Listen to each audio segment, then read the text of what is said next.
Hello everyone.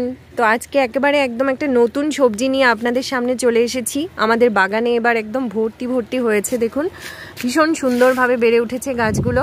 তো এটা হলো গিয়ে রোজেল বা অনেকে মেস্তা পাতাও বলে থাকে।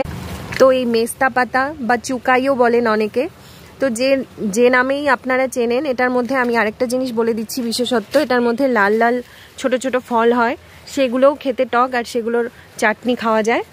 আর এটা এক ধরনের শাকের মতো হিসেবে ইউজ করা যায়। তো আজকে আমি কিছু পাতা তুলে নিচ্ছি, দেখুন কচি কচি দেখে পাতা আমি তুলে নেব।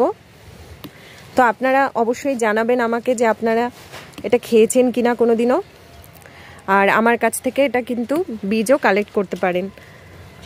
তো বেশ কিছু পাতা সুন্দর সুন্দর দেখে তুলে নিচ্ছি, আর ভালো লাগলে অবশ্যই একটা লাইক করবেন এবং আমাদের চ্যানেলের পাশে থাকবেন।